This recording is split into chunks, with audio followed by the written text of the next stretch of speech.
नमस्कार, मैं हूं आशीष दुबे और आपको मैं आज लेके आ चुका हूं बिजनेस की चटोरी गली में, जहां मैं आपको बताऊंगा कि गुड़गांव में साइबर हब फेमस क्यों है, किन चीजों के लिए फेमस है और आपको ये भी बताऊंगा कि इतने रेस्टोरेंट्स यहाँ पे क्यों हैं। तो मैं चलता हूँ एक रेस्टोरेंट में जो कि बाय शेफ अजय चोपड़ा है। मैं आपको बताऊंगा कि यहाँ पे कितनी वैरायटीज मिलती हैं और आपको क्या क्या नया खाने को मिल सकता है। तो चलिए देखते हैं।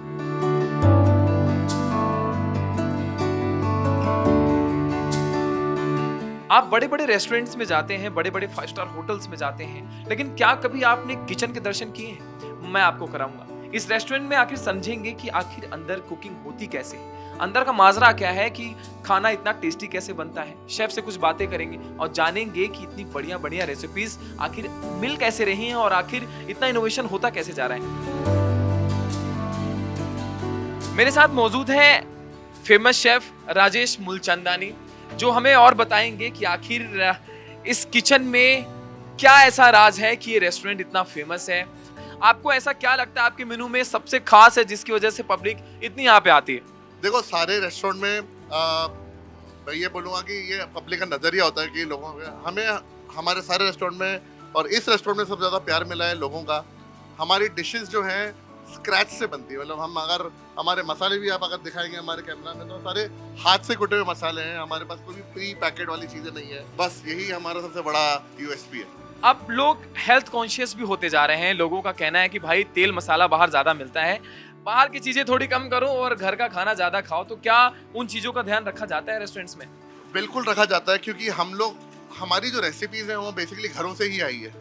हम लोगों ने हमारी रेसिपीज़ को बेसिकली ऑल्टर नहीं किया है। ये ओरिजिनल रेसिपीज़ हैं और इनकी न्यूट्रिशन का बहुत अच्छी तरह से ध्यान दिया हुआ है। ये आप ऑनियन टोमेटो की चॉपिंग्स देख ही रहे हैं, बड़ी इंटरेस्टिंग दिखाई दे रही है दाल के ऊपर, जो कि हम लोग सिर्फ घर में दाल चावल खाया करते थे। अब दाल की एक नई डिश आपको दिखा रहा हूँ और ये मसाले इस पे डाल रहे हैं जिस तरीके से, बड़ी इंटरेस्टिंग लग रही है। खाने में कितना डिलीशियस लगेगा मुझे भी नहीं पता है, खाकर ही पता चलेगा।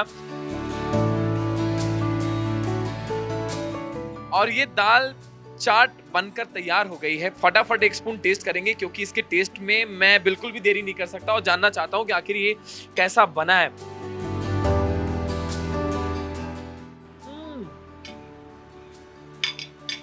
गरम गरम दाल के साथ जो रेसिपी तैयार की है ना, अमेजिंग अमेजिंग। हमारे साथ यहाँ प्रियकांत जी मौजूद हैं, जो कि इस इंडस्ट्री से बहुत सालों से जुड़े हुए हैं और फूड इंडस्ट्री में बहुत सारे इन्होंने फूड के इनोवेशंस को देखा है। आप सबसे पहले मुझे ये बताइए कि आज की युवा सोचती है कि हमारा भी एक रेस्टोरेंट हो, हमारा भी एक होटल हो, तो इस इंडस्ट्री में आने के लिए उनकी जेब में कितना पैसा होना चाहिए और वो किस तरीके से इस इंडस्ट्री में आ सकते हैं?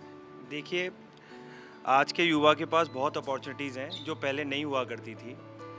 आज के युवा को अगर किसी भी यंगस्टर को रेस्टोरेंट खोलना है तो पहले उसको ये देखना है कि उसको प्रोडक्ट क्या लाना है, क्योंकि रेस्टोरेंट के अंदर यही नहीं होता कि आप मल्टी कुजिन रेस्टोरेंट ही लेके आ रहे हो जिसमें कि अलग अलग तरीके की वैरायटी का खाना मिलता है। अगर कोई युवा ये डिसाइड करना पड़ेगा कि उसे लाना क्या है, सबसे पहले तो ये, क्योंकि कॉस्टिंग वगैरह सब बाद में है, पहले उसको ये देखना है कि खाना क्या है।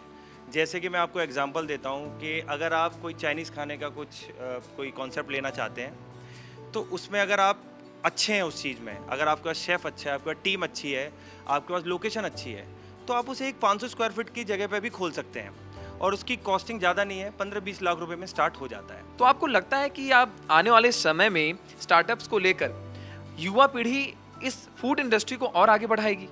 बिल्कुल आशीष जी, आपने बहुत अच्छा क्वेश्चन पूछा है, क्योंकि मैं आपको एक एग्जांपल देता हूँ। जो कोविड से पहले का टाइम था, उस समय जो स्टार्टअप जो मेजरली आ रहे थे वो टेक बेस्ड थे, अभी भी हैं लेकिन उस समय बहुत ज़्यादा थे।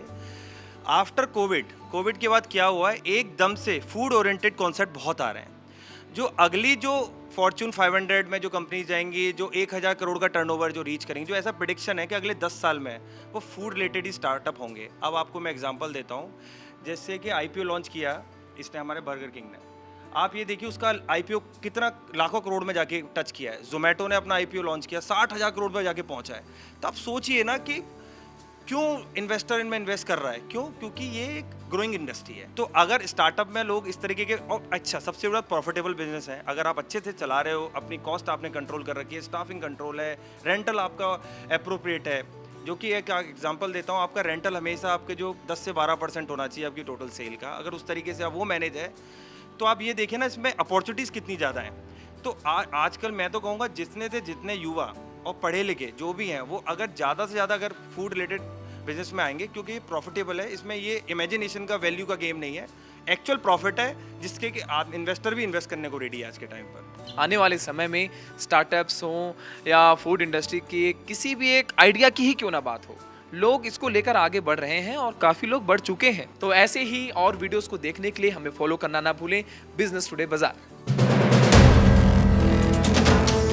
वीडियो पसंद आया तो हमें लाइक, कमेंट, शेयर और सब्सक्राइब जरूर करें।